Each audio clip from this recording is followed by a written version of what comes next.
Welcome to the Real News Network. I'm Jessel Noor in Baltimore, and welcome to this latest edition of the Perry Report. We're now joined by Jeannette Wicks-Lim. She's an assistant research professor at the Perry Institute at the University of Massachusetts Amherst, and she's a regular contributor to Dollar and Cents. Thank you so much for joining us. Hi, thanks for having me. So the mega international furniture retailer Ikea has been in the news recently because it will increase the pay of its workers in the United States, adjusted to the cost of living, by an average of 17% at the start of the new year in 2015. Give us your thoughts about this move and other moves like it that we're seeing across the retail industry. Yeah, and I think this is really interesting that IKEA has decided to implement this new plan of setting its minimum wage floor according to the cost of living of where its stores are at.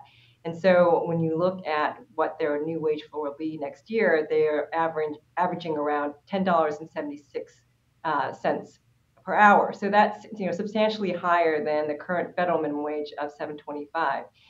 And this is, one example. There's another example. The Gap has decided to raise its minimum wage floor. I think by next year it'll be $9 an hour. Again, it's above the current federal minimum wage. And what I think is interesting about these developments is that it suggests that what we've been finding in our own research here at Perry on minimum wage laws is that businesses can adjust to these minimum wage increases that are typically proposed. Even in an industry like retail, where you find a lot of low-wage workers. So there are basically two observations that I draw from these recent developments. Is that the one, that businesses do find ways to adjust to these increases, and two, that they actually find that there are benefits that come with raising their wage floor. I mean, you see in the news now that there are quotes from these different corporations saying, well, when we pay our workers more, we get more productive workers, we have higher application rates so that we have a better pool to choose from. One quote I saw was a CEO saying something on the order of, you get what you pay for. So it really underscores the fact that when you raise the minimum wage, it's not just a matter of businesses seeing their costs increase. They actually can benefit from these kinds of mandates as well. And so it's really a question about how can businesses adjust and what kind of benefits can help them offset the costs that they may actually find themselves facing. When we look at the retail industry, it's really interesting. We last summer looked at this proposal to raise the federal minimum wage to $10.50, and we specifically focused on fast food restaurants because they're one of the largest employers of low-wage workers. But when we consider what would happen to retail trade employers, the Gap, IKEA, other places like that, what we find is that their cost increases are really a fraction of what fast food employers experience. And so, just to give you an example, when we looked at the fast food industry, we found that a $10.50 federal minimum wage would cost on average a fast food restaurant something on the order of 3 to 4% of their total sales. For the retail trade industry, it's really kind of surprising how much smaller it is. It's on the order of 0.1% of the total sales. So just to give you a very concrete example, if you want to think about a clothing outlet like the Gap, if they want to fully pass along the cost increase of raising their minimum wage up to $10.50, then we're talking about a price increase on the order of 0.1%. And that would increase the cost of, say, a Gap shirt that's $40 to $40.04. So, this gives you a sense of the size of the cost increase that these kinds of businesses would experience.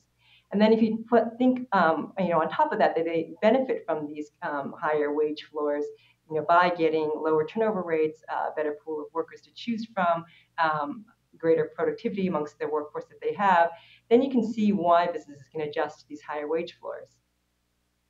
And so even as some of these corporate leaders are changing their mind, and even McDonald's has said, according to some reports, that the world wouldn't end if they had to raise their minimum wage to $10.10 an hour.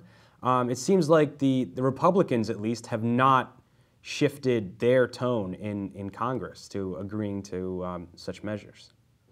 Yeah, I mean, I think that has always been a really heated political debate. But I think, when we want to think about what we need to do to improve our economy, we really have to look at what kind of jobs we are adding to our economy.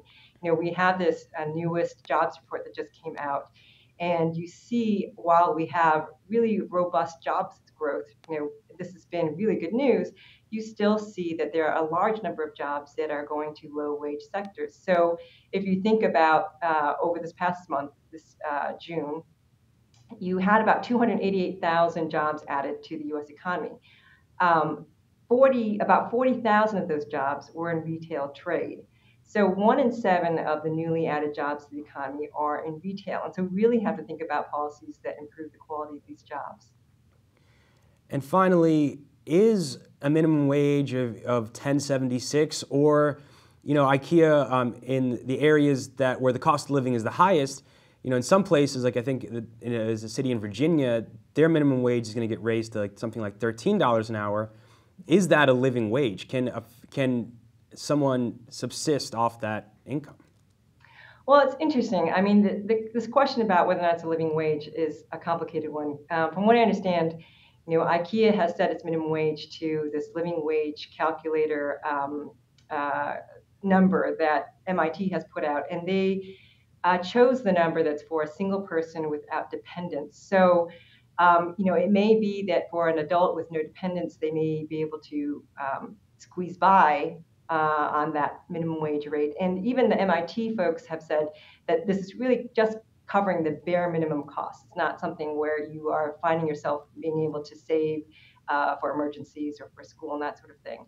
So in terms of whether that's a living wage, I think it's starting to approach a better wage floor, but not quite what you'd call a living wage for the vast majority of workers.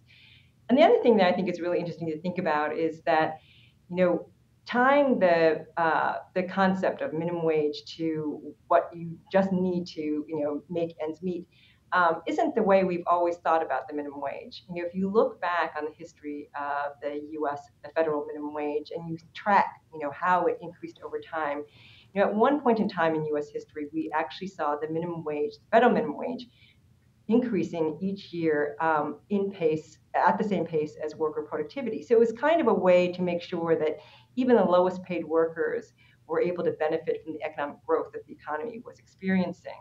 That happened during the 1950s, 1960s, and through most of the 1960s. And then after that, you saw the split between what happened with worker productivity and wages. And this didn't happen just for the lowest paid workers, although I think that they were the most affected. This happened to the average worker as well.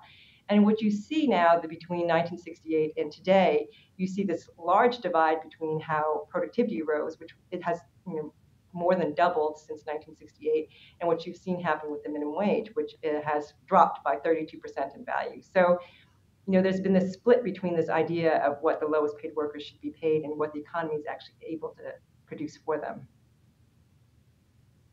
Thank you so much for joining us. Thanks for having me. You can follow us at The Real News on Twitter. Tweet me questions and comments at Jessel Noor. Thank you so much for joining us.